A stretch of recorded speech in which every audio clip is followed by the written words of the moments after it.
റോയ്ചായ, വയനാട് ദുരന്ത ബാധിതർക്കായി വീട് വെച്ചു നൽകും എന്ന വാഗ്ദാനം ആദ്യമായി പാലിക്കുന്ന ഒരു രാഷ്ട്രീയ പാർട്ടിയായിട്ട് മുസ്ലിം ലീഗ് മാറുകയാണ്.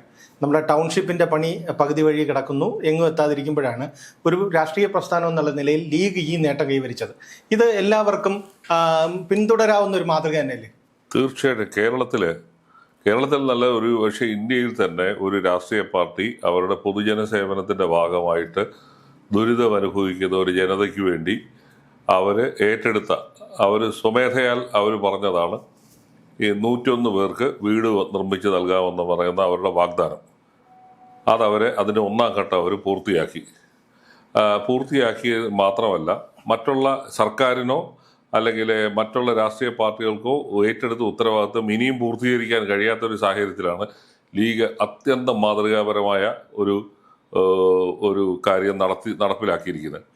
ഈ 2024 ജൂലൈ 30 മുണ്ടക്കൈ ചൂരൽമല പ്രദേശം, വയനാട്ടിലെ മുണ്ടക്കൈ ചൂരൽമല പ്രദേശങ്ങളിൽ ഉരുൾപൊട്ടലുണ്ടായി. നൂറുകണക്കിന് ആൾക്കാർ ഭവനരഹിതരും മരിക്കുകയും ഒക്കെ ചെയ്ത കേരളം കണ്ട ഏറ്റവും വലിയ പ്രകൃതി ദുരന്തത്തിൽ ഒന്നായിട്ട് അത് മാറുകയൊക്കെ ചെയ്തത്. അപ്പോൾ അന്ന് എല്ലാ രാഷ്ട്രീയ പാർട്ടികളും, രാഷ്ട്രീയ നേതാക്കളും, സർക്കാരുകളും ഒക്കെ തന്നെ മുന്നോട്ട് വന്ന് അവരുടെ പുനരധിവാസത്തിന് വേണ്ടി കാര്യങ്ങൾ ചെയ്യാനായിട്ട് മുന്നോട്ട് വരികയും ഒക്കെ ചെയ്തു. പക്ഷേ സർക്കാർ ഏതാണ്ട് ഒരു വർഷത്തിന് ശേഷം ആണ് 2025 ഈ ടൗൺഷിപ്പ് നിർമ്മാണത്തിൻ്റെ പ്രാഥമിക നടപടിക്രമങ്ങൾ ആരംഭിച്ചത്. ഏതാണ്ട് 60 ഏക്കർ സ്ഥലം അവിടെ ഒരു എൽസ്റ്റൺ തോട്ടത്തിൻ്റെ ഭാഗമായിട്ടുള്ളത് ഏറ്റെടുക്കുന്നു.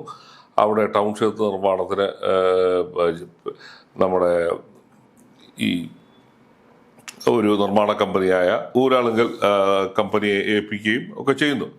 അപ്പോൾ ഒരു വർഷം കൊണ്ട് നിർമ്മിച്ച് നൽകുമെന്നായിരുന്നു അവരുടെ വാഗ്ദാനം. അപ്പോൾ അത് ഏതാണ്ട് 138 വീടുകളുടെ ഒന്നാം ഘട്ട പണി പൂർത്തിയാകുന്നതിന് മുമ്പ് തന്നെ അതിൻ്റെ കൈമാറ്റ ചടങ്ങുകൾ, പട്ടയം നൽകുന്ന വീട് കൈമാറ്റം എന്നാണ് സർക്കാർ അവകാശപ്പെട്ടത്. അതിൻ്റെ പട്ടയം ആണ് നൽകിയെന്ന് പിന്നീട് അതിൻ്റെ വ്യാഖ്യാനങ്ങളുണ്ടായി. ഏതായാലും ഇപ്പോൾ പോലും അതിൻ്റെ കൈമാറ്റ ചടങ്ങ് നടന്നെങ്കിലും ജനങ്ങൾക്ക് താമസിക്കാൻ പറ്റുന്ന സ്ഥിതിയിൽ എത്തിയിട്ടില്ല. അതിന് ഇനിയും ദിവസങ്ങൾ എടുക്കും എന്നുള്ള സ്ഥിതിയാണ് അവിടെ നിലവിലുള്ളത്. പിന്നെ അതേപോലെ തന്നെ മുഖ്യ പ്രതിപക്ഷമായ കോൺഗ്രസ് അവരും 100 വീട് പണിത് നൽകുമെന്ന് അവർ വാഗ്ദാനം ചെയ്തിരുന്നു. ഈ തെരഞ്ഞെടുപ്പ് കാലത്ത് വലിയ പ്രധാനപ്പെട്ട ഒരു ചർച്ചയായിരുന്നു. കോൺഗ്രസ് വാഗ്ദാനം ചെയ്ത വീടുകൾ നൽകിയില്ലായിരുന്നു. ഇന്ന് പക്ഷേ അതേക്കുറിച്ച് കുഞ്ഞാലിക്കുട്ടി, കോൺഗ്രസ് നേരത്തെ പറഞ്ഞ കാര്യമാണ്, പക്ഷെ കുഞ്ഞാലിക്കുട്ടി അതിന്റെ സാഹചര്യങ്ങൾ എന്ന് വിവരിച്ചുകൊണ്ട് മാധ്യമങ്ങളോട് പറഞ്ഞത്, ഈ കോൺഗ്രസും ലീഗും ഇത്തരത്തിൽ 100 വീടുകൾ വീതം പണിയാനായിട്ട് തുടങ്ങിയ സമയത്ത് സർക്കാരിനെ സമീപിച്ചിരുന്നു. സ്ഥലം നൽകണമെന്ന് ആവശ്യപ്പെട്ടവർ സർക്കാരിനെ ശ്രമിച്ചു.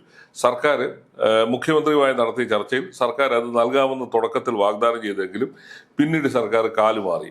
എന്നിട്ട് ഇവർക്ക് സ്ഥലം അനുഭവിക്കുന്ന കാര്യത്തിൽ സ്വസിദ്ധമായ രീതിയിൽ CPM രാഷ്ട്രീയം കളിക്കുകയൊക്കെ ചെയ്തതിന്റെ ഭാഗമായിട്ട് സ്ഥലം കിട്ടാൻ താമസിച്ചു. പക്ഷെ ഇത് സർക്കാരിന്റെ ഈ നീക്കം മനസ്സിലാക്കി ലീഗ് ഉടൻ തന്നെ അവർ കുറേ സ്ഥലം വാങ്ങി ഈ വീട് പണി ആരംഭിക്കുകയും അവർ ഈ സർക്കാരിൻ്റെ ലിസ്റ്റിൽപ്പെട്ടവരെയാണ് അവർ വീട് കൊടുക്കാനായിട്ട് അവർ കണ്ടെത്തിയത്. അപ്പോൾ ആർക്കും ഒരു പരാതിയോ ഒന്നും ഇല്ലാതെ തന്നെ അതിനകത്തുനിന്ന് 103 പേർക്ക് വീട് കൊടുക്കാനുള്ള ലിസ്റ്റ് തയ്യാറാക്കിയെടുക്കുന്നു. അതിൻ്റെ ഒന്നാം ഘട്ടം എന്നുള്ള നിലയിൽ 51 പേർക്കുള്ള വീട് നിർമ്മാണം പൂർത്തിയാക്കി. ഈ ഫെബ്രുവരി 28 തന്നെ ആ വീട് പൂർത്തീകരിച്ച് ആവശ്യക്കാർക്ക് കൈമാറുകയും ചെയ്തു. അതിൻ്റെ രേഖകളും മറ്റും അവർ കൈമാറിയതിൻ്റെ തൊട്ടു പിന്നാലെ ലീഗ് ചെയ്തതെന്ന് പറഞ്ഞാൽ ഏറ്റവും മഹത്തായ കാര്യം, ലീഗ് വീട് നിർമ്മിച്ചു കൊടുത്ത് അവർക്ക് താമസിക്കാനുള്ള സകല സൗകര്യങ്ങളും, ഫർണിച്ചർ, അതേപോലെ തന്നെ കിടക്ക, പാത്രങ്ങൾ, കാരണം എല്ലാം ജീവിതത്തിൽ നഷ്ടപ്പെട്ട ഒരു സംഘം ആൾക്കാരാണ്. അവർക്കൊന്നുമില്ലായ്മയിലാണ് ഈ പ്രകൃതി അവരെ എടുത്തെറിഞ്ഞത്. അവർക്ക് വേണ്ടി ലീഗ് അവർക്ക് ഫർണിച്ചർ ഉൾപ്പെടെയുള്ള സൗകര്യങ്ങൾ, അതിനുവേണ്ടി പ്രത്യേകം ഈ വാട്ടർ സപ്ലൈ സ്കീം, റോഡ്, ടൗൺഷിപ്പിന് ആവശ്യമായ പദ്ധതികൾ, അതുപോലെ തന്നെ ചുറ്റുമതിലുള്ള വീട്, ഏതാണ്ട് 7-8 സെന്റ് സ്ഥലം വീതമുള്ള വീട്, 1000 ചില്ലുവാനം ഉള്ള സ്ക്വയർ ഫീറ്റ് ഉള്ള വീടുകളാണ് നിർമ്മിച്ച് 3 മുറിയോ കിടപ്പ് മുറിയുള്ള 3 വീട്, അതെല്ലാം അറ്റാച്ച്ഡ് ബാത്റൂമോ വീതം, അടുക്കളയും മറ്റു സൗകര്യങ്ങളും എല്ലാ സൗകര്യങ്ങളോടും കൂടിയ വീടാണ് ലീഗ് നിർമ്മിച്ചു നൽകിയത്. ഇന്നാണ് അവരുടെ ഔപചാരികമായ ഹൗസ് വാമിങ്ങും മറ്റും ചടങ്ങുകളൊക്കെ ഇന്ന് നടക്കുന്നത്. അവന്റെ സർക്കാരിന്റെ ടൗൺഷിപ്പ് നോക്കുകയാണെങ്കിൽ റോഡായിട്ടില്ല, വാട്ടർ കണക്ഷൻ ആയിട്ടില്ല. ഇതെല്ലാം അവിടെ നിൽക്കുമ്പോഴാണ് ഒരു രാഷ്ട്രീയ പാർട്ടി ഇതെല്ലാം യാഥാർത്ഥ്യമാക്കിയത്. അതാ ഞാൻ പറഞ്ഞ ലീഗ് അക്കാര്യത്തിൽ കാണിച്ച ആത്മാർത്ഥത. അതിനകത്ത് ജാതിയോ മതമോ നോക്കാതാണ് അവർ സർക്കാരിന്റെ ലിസ്റ്റിൽ നിന്ന് അവർ വീട് അനുവദിച്ചിരിക്കുന്നത്. അപ്പോൾ അങ്ങനെ ഒരു രാഷ്ട്രീയ പാർട്ടി കാണിച്ച ആത്മാർത്ഥത, അവരതിനുവേണ്ടി ചെലവഴിച്ച പണം, അവരതിനുവേണ്ടി കണ്ടെത്തിയ മാർഗങ്ങൾ. അപ്പോൾ ഒരു വീട് ഇപ്പം സർക്കാർ നിർമ്മിച്ചു കൊടുക്കുന്ന വീടുകളിൽ എന്താണ് അവസ്ഥ? വെറുതെ വീട് നിർമ്മിച്ചു കൊടുക്കുന്നു എന്നുള്ളതേ ഉള്ളൂ. അവരിനി ജീവിതത്തിൽ ഒന്നേന്നെല്ലാം കണ്ടെത്തണം. ഉപ്പ് തൊട്ട് കർപ്പൂരം വരെ അവർ കണ്ടെത്തണം. ലീഗ് ഇപ്പോൾ കൊടുത്തിരിക്കുന്ന എന്താണ്? ഈ ഫർണിച്ചറിന് പുറമെ അവർക്ക് 1 മാസത്തേക്കുള്ള ഭക്ഷ്യധാന്യങ്ങൾ കൂടെ കൊടുക്കുന്നുണ്ട്. അപ്പം അങ്ങനെ ജീവിതം അവരെ പൂർണ്ണമായി അവരെ ട്രാക്കിലേക്ക് കൊണ്ടുവരുന്നതിനും കരുപ്പിടിപ്പിക്കുന്നതിനും വേണ്ടിയുള്ള ശ്രമകരമായ ദൗത്യമാണ് ആ രാഷ്ട്രീയ പാർട്ടി. കേരളത്തിൽ ഒരു ചെറിയ രാഷ്ട്രീയ പാർട്ടിയാണ്. കേവലം ഒരു 3-4 ജില്ലകളിൽ മാത്രം ഒതുങ്ങി നിൽക്കുന്ന ഒരു രാഷ്ട്രീയ പാർട്ടി. അവർ ചെയ്ത ഏറ്റവും വലിയ മനുഷ്യ സേവനമാണ്. അതിനകത്ത് അങ്ങനെ അത് ചെയ്യാൻ കാണിച്ച ഒരു മഹാമനസ്കതയാണ് കേരളം ചർച്ച ചെയ്യും. ഇതാണ് നമ്മൾ പറയുന്ന ഈ റിയൽ കേരള സ്റ്റോറി എന്ന് പറയുന്നത്. ഇവിടെ അതിനകത്ത് ആ പാർട്ടി എടുത്ത തീരുമാനങ്ങൾ, അതിനുവേണ്ടി അവർ മെനക്കെട്ടത് നമ്മൾ കണ്ട ഈ ദുരിതകാലത്തും ലീഗിന്റെ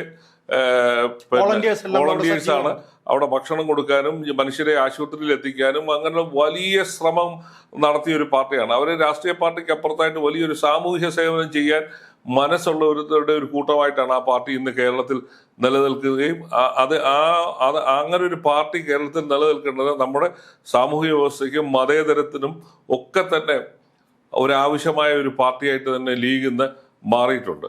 അപ്പോൾ അതുകൊണ്ട് തന്നെയാണ് ലീഗിനെതിരെ മറ്റ് ചില CPM-ഉം വെള്ളാപ്പള്ളി നടേശനെ പോലുള്ളവർ വർഗീയ ചാപ്പ കുത്താൻ ശ്രമിക്കുമ്പോൾ കേരള സമൂഹം ഒന്നടങ്കം അതിനെ എതിർക്കുന്നതിൻ്റെ ഒരു കാര്യം അതാണ്. ഇത്ര മഹത്തായ ഒരു സേവനം പൊതുസമൂഹത്തിന് വേണ്ടി ചെയ്ത ഒരു രാഷ്ട്രീയ പാർട്ടി എന്നുള്ള ഒരു ടാഗ് ലൈനിലാണ് അവർ നിൽക്കുന്നത്. ഈ കേരളത്തിലെ ഉത്തരവാദിത്തപ്പെട്ട രാഷ്ട്രീയ പാർട്ടികൾക്ക് ഒന്നും കഴിയാത്തൊരു കാര്യമാണ് അവർ സമയബന്ധിതമായി നടപ്പാക്കുകയും അത് കൈമാറുകയും ചെയ്തു എന്നുള്ളതാണ് ഏറ്റവും സന്തോഷകരമായ ഒരു കാര്യം. അത് ലീഗിനെ എത്ര അഭിനന്ദിച്ചാലും അത് മതിയാവില്ല. അവരതിനു വേണ്ടി കാണിച്ച ആത്മാർത്ഥത, അവരതിനു വേണ്ടി കാണിച്ച കൃത്യനിഷ്ഠ, ഇതൊക്കെ കേരളത്തിലെ പൊതുസമൂഹം, കേരളത്തിലെ രാഷ്ട്രീയ പാർട്ടികൾ കണ്ടുപിടിക്കുന്നതാണ്. ഒരു പർപ്പസിന് വേണ്ടി അവരിറങ്ങുന്നു, അത് കൃത്യമായി തന്നെ നടപ്പാക്കുന്നു. അതിനകത്ത് യാതൊരു തരത്തിലുള്ള ആക്ഷേപങ്ങളോ ആരോപണങ്ങളോ ഇല്ലാതെ അവരവരുടെ പണി പൂർത്തിയാക്കി ഇന്നു മുതൽ ആ പാവപ്പെട്ട ജനങ്ങൾ ഇന്ന് അവിടെ ആ വീടുകളിൽ താമസിക്കുകയാണ്. അത് തന്നെയാണ് കേരളത്തിന്റെ റിയൽ സ്റ്റോറി. അത് തന്നെയാണ് കേരളത്തിന്റെ മതേതര നിലപാടുകളുടെ ഏറ്റവും വലിയ ഉദാഹരണമായിട്ട് ഇനി ചരിത്രം രേഖപ്പെടുത്താൻ പോകുന്നത്.